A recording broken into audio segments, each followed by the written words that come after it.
Dave, we're coming towards the end of the training camp here in Ireland. From your perspective, from the goalkeeper side of things, how have things gone? Oh, it's been excellent. It's always good to get them away from home. You get them in an environment where we're all together.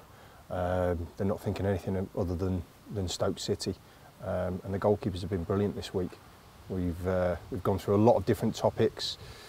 The first couple of weeks was really sort of getting up their goalkeeping fitness, building on some techniques, and this week's a lot more sort of match scenarios and problem solving, and they've dealt with it well. Essentially, you've been able to do some real good work while you've been out here.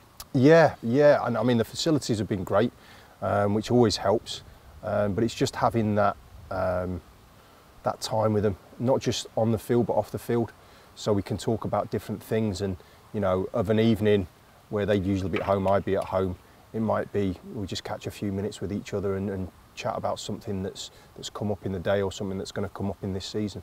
And you seem to work well as a team. How important is that, because you spend so much of your time together? Yeah, it's massive. You know, people don't realise when you've got a small goalkeeping group, the dynamics have to work.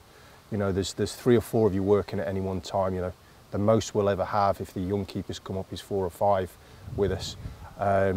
And how we interact, the intercommunication is so key. And you know, understanding the different personalities, what makes different people tick, is key. At the same time though, I imagine it's quite competitive on the training pitch, because each one of the 3 goalkeepers is pushing hard to be number 1. Yeah, it's always a strange thing with goalkeepers, because they are fighting for the one position, but they still remain friends, you know, and very professional with each other. I think it's more understanding the position and the demands and the pressures that come with it. So it's kind of like a shared bond. People talk about the goalkeepers union, and it's very much like that. How important is it that you're supportive within the group, whoever's in goal? Yeah, you know, the goalkeeper that's playing is under the most pressure, and it's important for the number 2 and the number 3, even if they want the shirt, to give them that support and to help them out, because they know what a tough job it is. And for me, you know, I take the emotion out of the situation.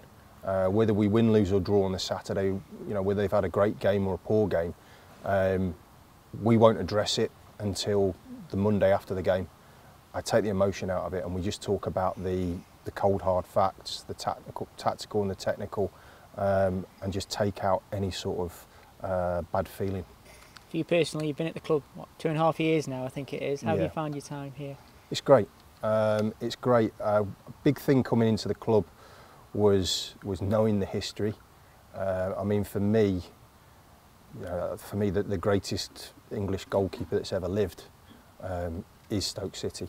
You know, Gordon Banks. I've got pictures of his saves up around my house at home, and you've got that expectation coming in working with goalkeepers and that history.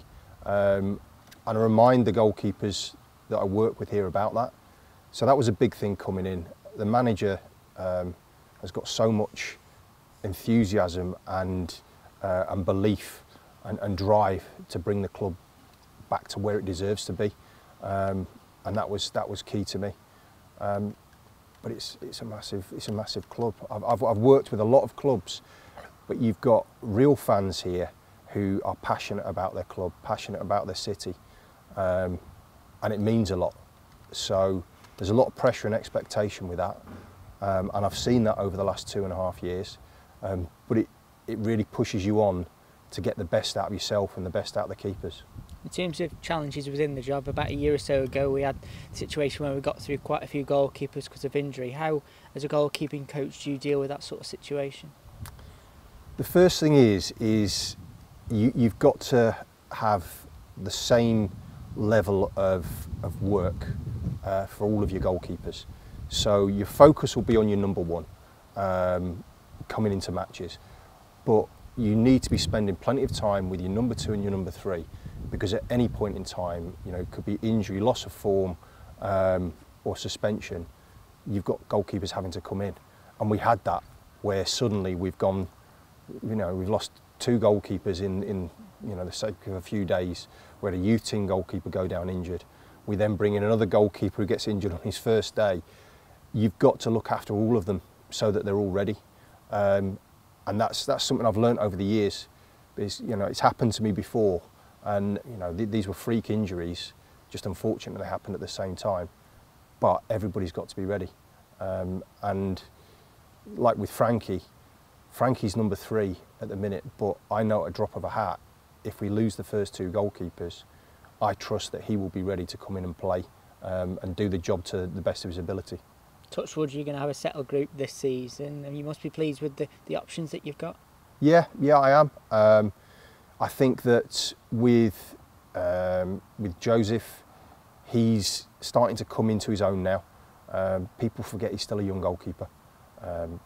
21 is no age for a goalkeeper. There's a lot of pressure on his shoulders because he's played for England under 21s. He's been their number 1. Obviously, he has a lot of league games with us and in League One. But he's starting to come into his own now. The next couple of years are going to be big for him. Jack came in last season, having had a couple of years in League One, playing a lot of games, came in and really wanted to learn, really wanted to push on, and he's been brilliant.